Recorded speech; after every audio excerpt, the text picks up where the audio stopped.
It's me again. You can call me Zero. I'm back with another video. I know they're a little sporadic, but I work 2 jobs and I am a full-time student in college as well. And we're in the middle of a pandemic. It's kind of hard to find the time, especially when I live in a house full of people.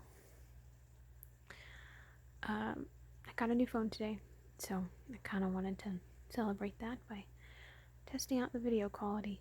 Maybe I'll be able to make more videos for you all, especially at a nicer quality. It's a Samsung Galaxy S9, which is a step up from the S7 that I had. It basically quit on me earlier this week, so just got this one today. I like it a lot so far. We'll see how it goes. So tonight I thought maybe we could read together. ASMR videos with people reading just knocks me right out. So, I am currently on the Mortal Instruments, or not Mortal Instruments, but the Shadowhunter Chronicles, and I finished the Mortal Instruments and I love them.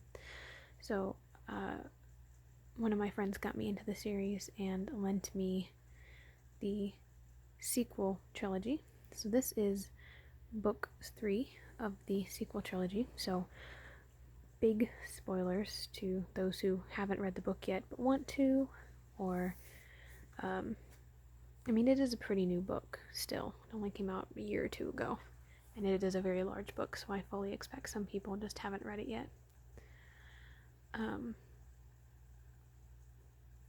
But hopefully it's just relaxing enough that you aren't really paying attention to what I'm saying anyway. But still, big spoilers, especially since I'm just going to pick up right where I left off in the book, which is page 103.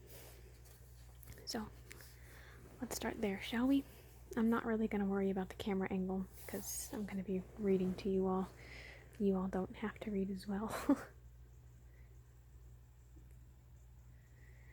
Due to low enrollment, Diego didn't usually have a roommate, but at the moment Kieran lay in a grouchy lump on the floor, wrapped in blankets.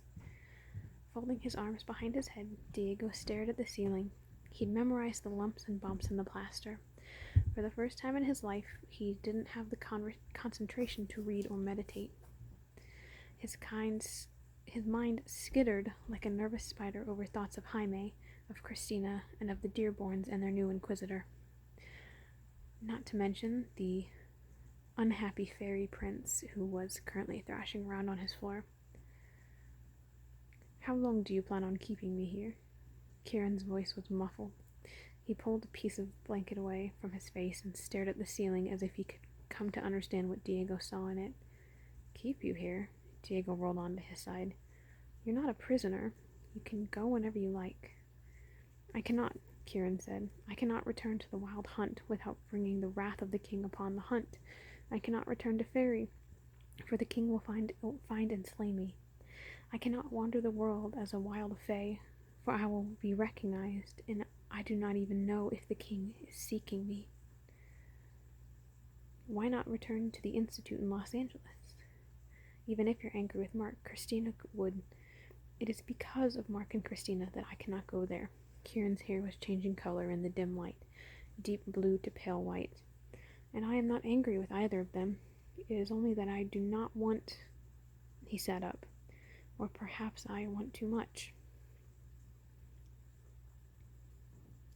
We can figure it out when the time comes, Diego says. What will be best for you? Kieran looked at him, an uncanny, sharp look that made Diego push himself up on his elbow. Isn't that what you always do? He decided. You decide, or he said, you decide you will find a solution when the time comes, but when the worst happens, you find yourself unprepared. Diego opened his mouth to protest when there was a sharp rap on the door. Kieran was gone in a flash, so quickly that Diego could only guess where he disappeared to. Diego cleared his throat and called, La Sale. Ooh, I haven't crossed this name before. Divya? Yeah, Divya slipped into the room, followed by Ryan. Rayan? I'm probably butchering them, I'm sorry. They were in their uniforms, Rayan wearing a thick sweater over his. Both he and Divya had found it difficult to get used to the cold air in the Scholomance. Divya carried a witchlight, its rays illuminating her anxious expression. Diego, she said, is Kieran here? I think he's under the bed, said Diego. That's strange, said Rayan. He didn't look anxious, but Rayan rarely betrayed much emotion. He could be in the wardrobe, Diego said. Why? The cohort, said Divya. Zara and some others, Samantha and Manuel and Jessica, they've just portaled in with Professor Gladstone. Kieran rolled out from under the bed. There was a dust ball in his hair. Do they know I'm here? He sat up, eyes gleaming. Give me a weapon, any weapon. Hold on there. Divya raised a hand. We were actually thinking of a more restrained approach, like hiding you. I was already hiding, Kieran pointed out. He was under the bed, Diego said. Yes, but since Zara Dearborn is on her way to talk to Diego, this isn't the safest room, said Rayan, and the cohort suspects Diego's loyalty to their cause anyway. They do, said Divya. We heard them talking. She held out a hand to Kieran as if to help him up. He eyed it with surprise, then rose to his feet, unassisted. I would not kill her if she was unarmed, said Kieran. I would challenge her to a fair fight. Yeah, and then everyone would know you were here, including the clave, said Divya. She snapped her fingers. Come on, let's go. Quit wasting time. Kieran looked slightly stunned. He cut his eyes sideways towards Diego, and Diego nodded. It'll be safer for both of us. As you command, then, Kieran said, and followed Rayan and Divya out of the room, the witchlight wavering over them all. They slipped into the shadows and were gone. Diego barely had time to get out of bed and shrug on a t-shirt before the door banged open. Zara stood in the doorway with her hands on her hips, glowering. Diego wondered if he should thank her for knocking, but decided that she probably wouldn't understand sarcasm. I am just about fed up with you, she said. Diego leaned back against the wardrobe and crossed his arms over his chest. Zara's eyes skated over his biceps. She smirked. I really had hoped for our alliance, she said, but you'd better straighten up and stop sympathizing with downworlders, criminals, and ingrates. Ingrates? Diego echoed. I'm only allowed to hang out with the grateful? Zara blinked. What? I'm not sure that word means what you think it means, he said. English is my second language, but the Dearborn... the Blackthorns are ingrates, she clarified. You need to drop them and everyone associated with them. Her eyes bore into him. If you mean Christina, we're only friends. I don't care. The Blackthorns are awful. Mark's a half-breed, Ty is a weird little recluse, Drew is fat and stupid, and Julian is like Sebastian Morgenstern. Diego burst out laughing.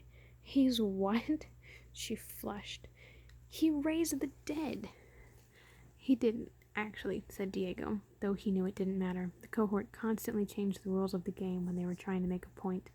They didn't care too much whether their evidence was accurate, nor were they going to be interested in the difference between raising the dead and just associating with them. You'll be sorry when he's burning the world down, she said darkly. I bet I will, said Diego. Look, do you have anything else to say? Because it's the middle of the night and I'd like to get some sleep. Remember why you agreed to get engaged to me in the first place, she said with a sharp little grin. Maybe you should have thought of what the consequences would be if I had to break it off. She turned to Diego, and Diego saw her pause. She turned to go, and Diego saw her pause, as if she'd caught some sight of something that surprised her. She shot a last glare at him and stalked off down the corridor. There was no lock on the door. All Diego could do was kick it shut before flopping back down on his bed. He stared at the ceiling again, but this time it provided no distraction. Well, I got to the end of that chapter a little quicker than I had anticipated.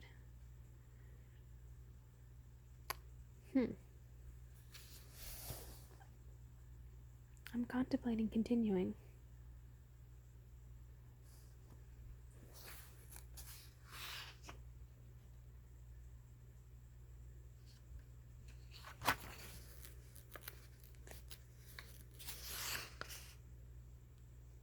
I'll continue to the next couple of pages for you guys.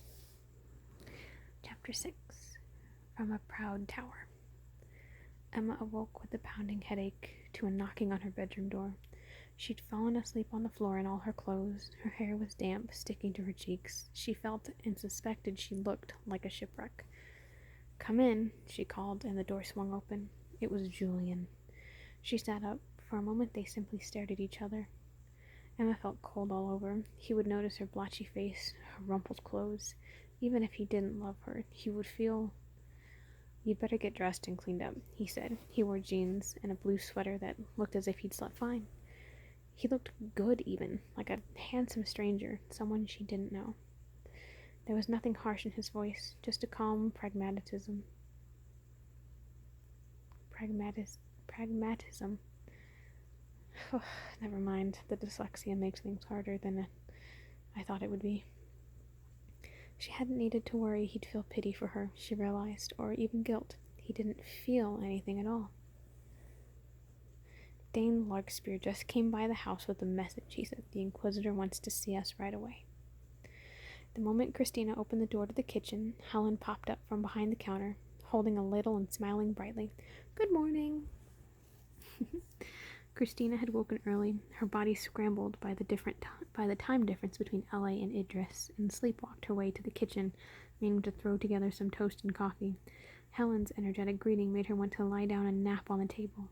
She would never understand morning people, especially those who functioned without a caffeine injection. "I'm making oatmeal," Helen went on. "Oh," said Christina. She didn't really like oatmeal. "Aline's up in the office, trying to make sense of all the papers. It looks like the Centurions tore the place apart." Helen grimaced. "I know." Christina looked longingly at the coffee maker. Would it be rude to push past Helen and grab for the coffee beans and filter? "Don't bother," Helen said. "The Centurions left a moldy coffee in the pot." She gestured towards the sink, where the coffee pot was soaking. Christina instantly hated the Centurions even more than she had before. "Is there anything they didn't ruin?" "They left laundry," Mark said, coming in with his hair wet. He must have just showered. Christina felt the immediate and uncontrollable spark of nerves in her stomach and sat down on a counter stool. She could still see the healing wound of skin around Mark's wrist where the binding spell had cut him. She had one that matched. His eyes glowed in the morning sunlight, blue and gold as the heart of the ocean. She turned quickly away from looking at him and began studying a kitchen tile depicting Hector's body being dragged around the walls of Troy. So much laundry. Piles and piles of laundry. "I'll do the laundry." Helen had moved to the stove and was stirring a pot industriously. "I'm making oatmeal." "Oh," said Mark. He met Christina's eyes briefly. A shared moment of oatmeal dislike passed between them.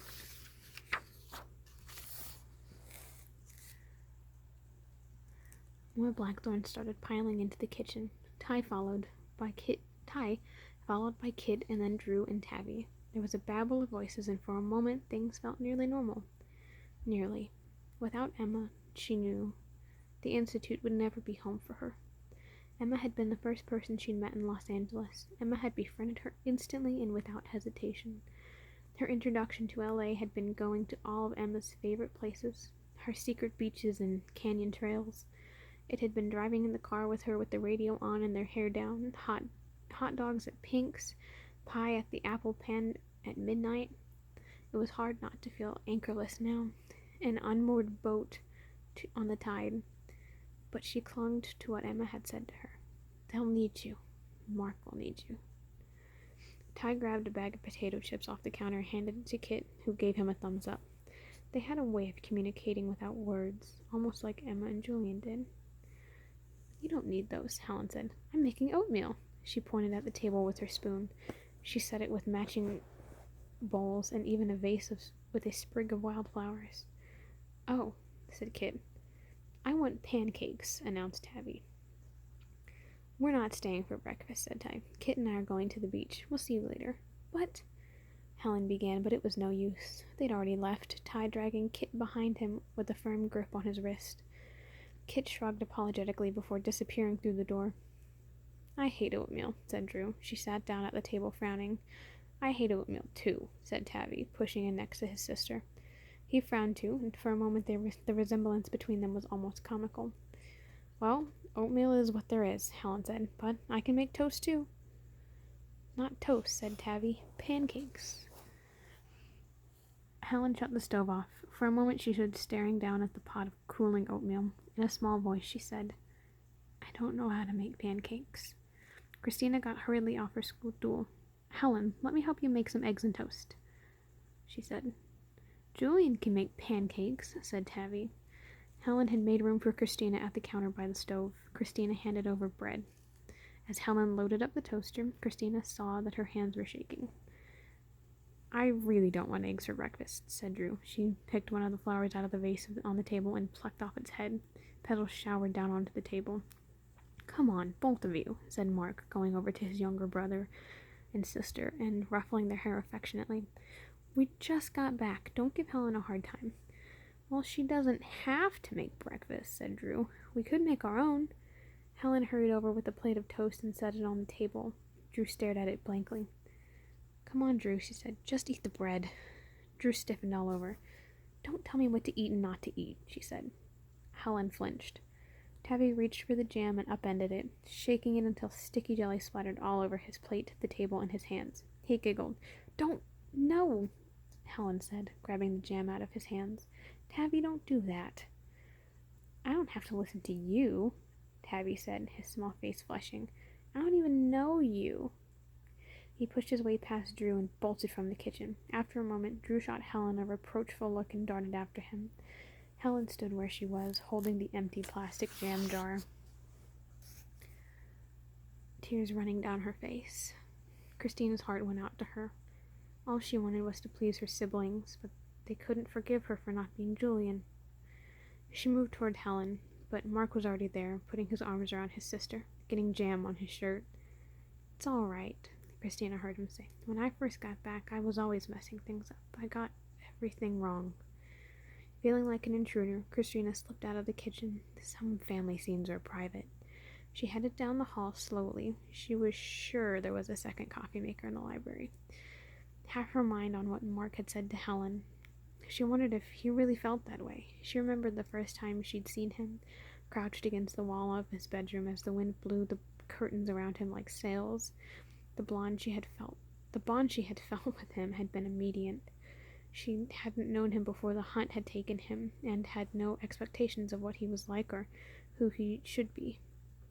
It had tied them together as strongly as the binding spell. But what if everything had changed? What if what they had was broken and could never be repaired? Christina! She spun around. Mark was behind her, flushed. He'd been running to catch up to her. He stopped when she turned and hesitated a moment, looking like someone about to take a step off a high cliff.